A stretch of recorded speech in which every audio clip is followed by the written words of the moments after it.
In this video, I'm going to show you the best tips and tricks and meta strategies you can use to win a game and get your first earnings in the upcoming solo cash cups in Fortnite OG. I've been hosting my own tournaments, giving away loads of money to game wins, and I've basically figured out the exact meta strategies that you guys can use to win a game, and I'm going to give them all away in this video for free. I'm going to be showing the mid-game meta, the best ways to rotate, as well as how you guys can go ahead and take height to get your first earnings. So let's get started. The biggest misconception of winning games in solo cash cup is thinking you need to be landing a POI or a god spot to win the game. I've seen people win games with 5 chests, however I'd recommend landing somewhere with around 7 or more chests if possible. The key thing is that you can win it 3 out of 3 times in the finals if you're contested, so you're going to have 3 different chances to play endgame and make money. Some extra bonuses when Osborne is having a mid-map area, since all the zones tend to pull centrally, easy access to mushrooms so you can save any extra big pots or chug jugs that you get, as well as being able to farm up metal. Mid-game this season is all about conserving your HP and your shield as much as possible, as well as any extra shields that you've got. You don't want to waste a chug jug that you could be using to tank storm later on by just getting sniped mid-game or getting beamed and then fought. Instead, try to find somewhere mid-map that you can refarm that's going to pull a couple zones.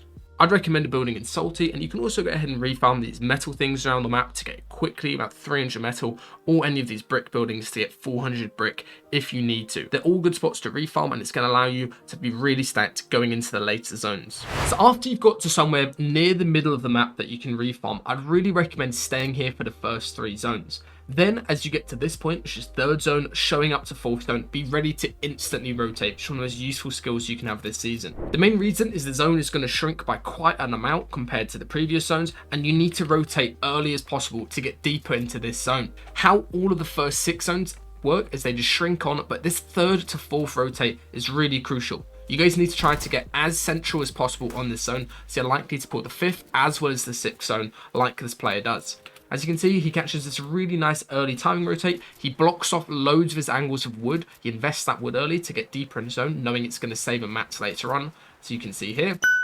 And then now he gets extremely central, and very crucially, he's away from this edge with all of these other players on that congested side. The meta loadout this season is to carry a pump shotgun, an AR rather than an AK, so you're a little bit better close range, or perhaps a P90 if you can find one. Then you want to carry as much mobility as possible, as well as white heals. Either carry a Grappler plus Rifts and a Chug Jug, or try to go ahead and carry just a Grappler as well as medkits and then minis. This is going to allow you to be able to quickly heal up, as well as tank storm later on with the extra whites such as chugs or medkits, which we'll get onto in a second. Now, the biggest change to the solo meta is how the end games play out. Each of the moving zones pulls 160 meters, and at the end of the first and second moving, there's a massive 30-second pause where you can easily pop whites. You guys need to be carrying whites, either a chug jug or medkits, so you can go ahead and use this strategy, which is rift recycling. What you want to do is put yourself in a cone just like this and scout out other players nearby that might potentially be rifting. Look for somebody who is not editing, not really doing anything at all, doesn't look like they've got a grappler. Look for somebody just sitting in a box passively, and you want to go ahead and recycle their rift. You're going to get a visual audio pop up on your screen where the rift is used, and you're also going to hear it up in the sky, so you can go ahead and figure out where it is. One tip you can do if you can't actually find the rift is to look straight up and see where it is in the sky, and then look downwards, and you're going to figure out which box it is in. Then recycle the rift, and remember, it is only a 5-tick first moving. This means that you can spend about 19 seconds in the storm during first moving trying to recycle a rift backside, or even what this player does here is really smart, is he floats as long as possible, and he actually tanks storm on front side to save even more mats. Rather than having to tarp in, he's able to tank storm front side and start pre-popping his chug jug, and then get this chug jug off to be back at 200 HP for second moving.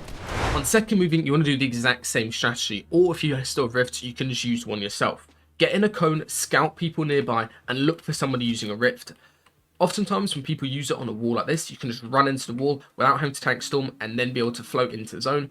Or what our player does here, which is really smart, is he doesn't quite see that and just tank storm backside. Remember, it's only an 8-tick per second moving, so you can tank a good bit of storm to be able to recycle these rifts. He gets into the rift, and now all you want to go ahead and do is float and make sure you stay in the air as long as possible to conserve your mats. Winning games this season is all about conserving your mats by recycling the rifts so you can take height later on, which we'll talk about next. Again, our player here, he's going to do the exact same strategy as first moving.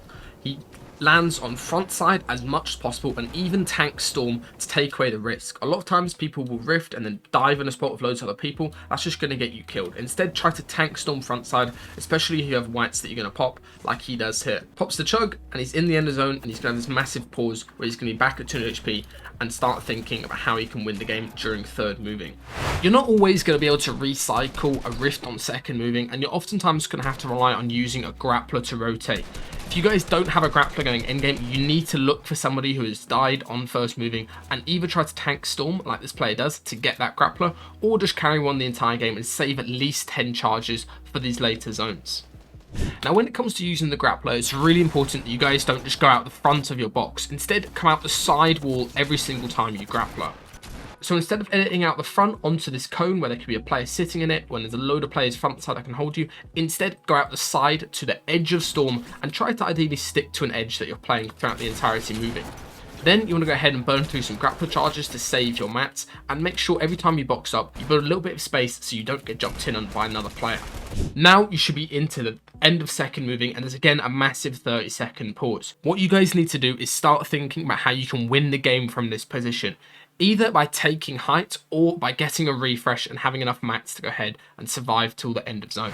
If you guys enjoyed this video, go check out the Solos Masterclass 5.0. There's a whole new section on how to earn in Fortnite OG featuring Masterclass users as well as just beginner level players getting their first earnings, as well as the top tier pros like Malibuka and others. There's also a massive Black Friday discount going on this weekend, so go check out while you can to save some money on signing up. Now, as third moving fully closes in, this is where you guys need to start thinking about how you can win the game. Remember, it's a victory cash cup. You're not playing for a top 5 in the finals. Either try to look for a big refresh that's going to get you stacked up on mats, as well as maybe a fresh new grappler if you need it, or try to look for a potential height take. These are the best different ways of taking height. However, the first one I'm going to recommend is just to flank height when you hear somebody gliding. You can either do this as third moving is about to start pulling like it is here, or even during third moving this works as well. So you listen for when somebody's gliding and you see that visual audio of somebody up in the sky, and of course high ground is going to be worried about getting dived on, and they're going to be looking for shots on this player to potentially get a refresh themselves. You're going to catch the exact timing where high ground is distracted, as you can see here, and what you're going to do is mantle or just ramp up in Storm, or just go up backside and look for a free shot. Normally, whenever you do this, you need to fight the high ground player, so I'd always recommend trying to just take the fight to them while they're caught off guard. Get a refresh just like that, maybe get a new grappler, and now you're going to have enough mats to hold height for the rest of moving zones. Let's go take a look at the other ways you can take height. Another way you can take height either on third or sometimes farther moving is to mirror underneath the high ground player and try to flank them. You can either mantle up on them as zone swaps or a zone pulls far, or if you go directly underneath them like Chico is doing here, you're going to be able to sneak straight underneath height, and then you're going to look to awareness check them, either by grappling up or mantling on their back top, and you're going to be able to get a free pump up with the grapple, and then you're going to be able to go ahead and take height from here on out and hold it. Another strat you can use to actually take height during third moving is carry a rift and recycle rifts earlier on. So now, as you get halfway through third moving, or even at the start, you can do this. You're going to rift and dive straight on height. You want to make sure you don't float up in the air, getting spotted. Just dive straight up on height. And what's going to happen, especially during the end or the halfway through a third moving, is the player on height is going to have to drop down to make sure he doesn't get chopped, right? And you're going to dive and go ahead and land on his back top. Tank a little bit of Storm, so you're going to lose a bit of HP, but you're now going to be up on height with a massive mat advantage over the player on height, and you need to pressure them and force them down to win the game. This last method of taking height is one that I recommend doing in a slightly more dead lobby, is trying to go front side and take height as it pulls on third moving. This is good if you've got loads of mats and you've been recycling rifts, so you've got a mat advantage. You're basically going to get free height a lot of games just by going front side and ramping up. As you can see here, he gets high ground completely gifted to him, and now he's going to be in a 1v1 to win the game on height, which is really easy to do. Nice, bro. Oh my days. Well played. One important thing to note about winning endgames this season is you don't really need to win the final 1v1. A lot of the time it's going to come down to a HP off, and just staying in the circle as long as possible, like this player up on height, is going to net you the win.